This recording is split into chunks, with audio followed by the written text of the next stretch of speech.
This anniversary takes place while South Africa is a country in crisis. The main contenders are joblessness, crime, lawlessness and violence, economy, load shedding, water, poverty, incompetence and corruption, as well as the influx of people from all over seeking refuge and resources from the state. Because of incompetence, the elderly are left confused by contradicting explanations as to why their pensions are late, being paid only a portion of it, and inability to access it altogether. We just spent 1 billion rand on the tip of one of these icebergs, corruption.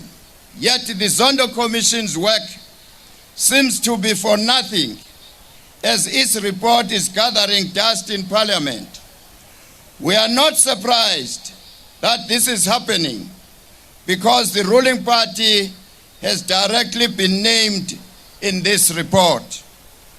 One thing is certain: those fingered by the Zondo Commission cannot be charged to fix the problems of this country. Scandals like Bosasa, Chancellor House, and the Guptas have come to light. Let us not fool ourselves. The ruling party helped themselves to the kitty to sustain itself. Everyone should know by now, one-party dominance breeds corruption, and that the people of South Africa who have been affected by it are tired.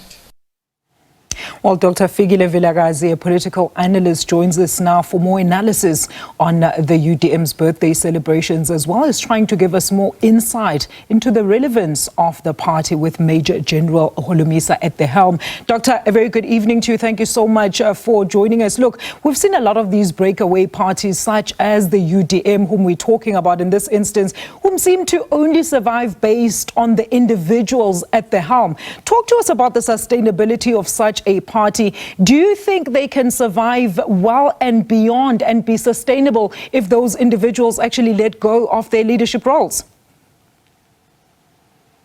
Good afternoon, Alicia, and to viewers at home.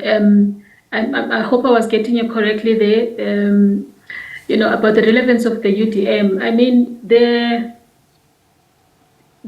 challenge that we have in South Africa today is exactly what the president of UDM is alluding to, the problem of one-party-led state, in a democracy of our nature, glaringly showing us that it is impossible to have one political party in South Africa that can take care of the needs of the 50 million people that we have in the country.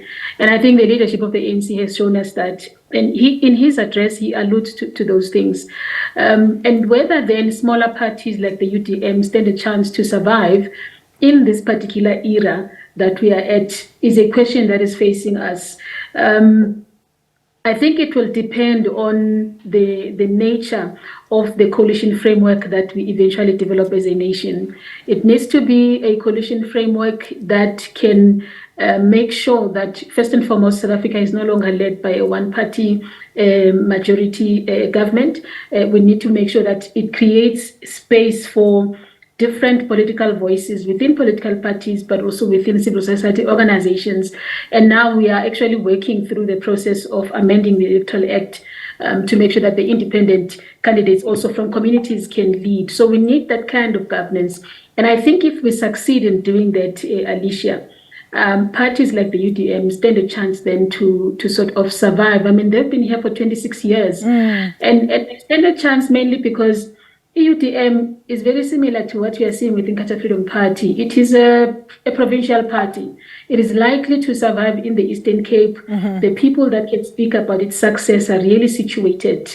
And I think if we have a democracy then that is multiple in the manner that coalitions are likely to take us to, they are likely to survive the test of time if they service, of course, their constituency, especially if you go towards a constituency-driven democratic process as a nation.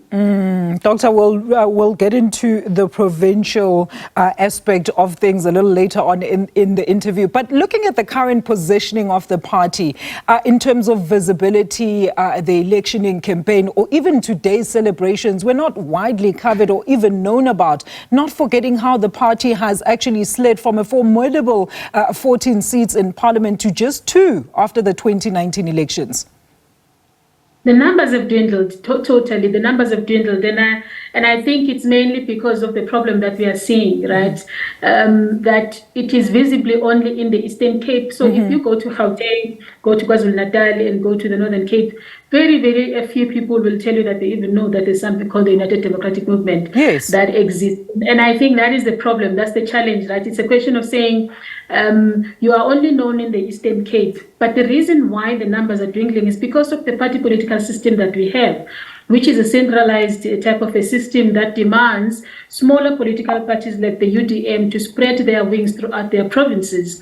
And that demand is an impossible one, mainly because of resources. Remember, Alicia, our political parties are funded by the IEC, the Independent Electoral Commission. But outside of that, they need to find their own money. And they can only then get sufficient money to spread their wings in the provinces if they are able to secure seats in the different parliaments that we've got, at National Assembly, at the legislature. And if they don't, then they don't get to qualify for the political party funding that we have in our statutes. And parties like the UDM are affected by that because they are not able to galvanize the numbers in the constituencies, and therefore they can only operate in the Eastern Cape. And if you continue with the centralized governance system, they're not going to survive it. That is no maybe. That are just going to dwindle. Also because of service delivery. If you don't have money, it means you're not able to service the needs of your people. And if you're not governing in municipalities, it also means then that you have no control over revenue, which is the main source of income for those who govern, as political parties, to be able to provide water, housing, and fix potholes and so on. And they don't have the leverage. And then, Doctor, the general's refusal to hand over power, could this see the parties the party being sent to the early political grave with him at the helm? And what do you think, very quickly, could be some of the much needed reforms to ensure that the UDM and other breakaway parties do remain a formidable political force long after the founding members have actually moved on or passed on the leadership baton?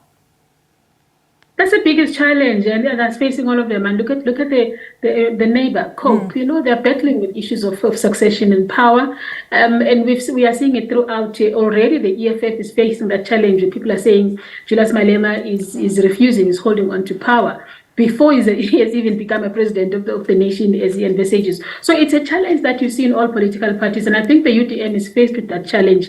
However, if you look at the structure of the UDM under the general, it's mainly young people. The deputy president of UDM is fairly young, and if you see the leadership in the different regions is also young, and maybe one woman that I've heard of that is a woman leader. So there are those challenges, and I think they need to talk about that in the succession plan to say who then succeeds General Holomisa. And perhaps he needs to relinquish power earlier so that he is not forced out power. So through a succession plan of some kind. Otherwise, we are going to see a continuation of a kind of thing where the leaders that come from the liberation struggle continue to sit and hold on to power at the detriment of the growth of their political parties that they've given birth to. Inkatha Freedom Party has had a similar problem. Chris Mangosuthu Buthelezi is gone now.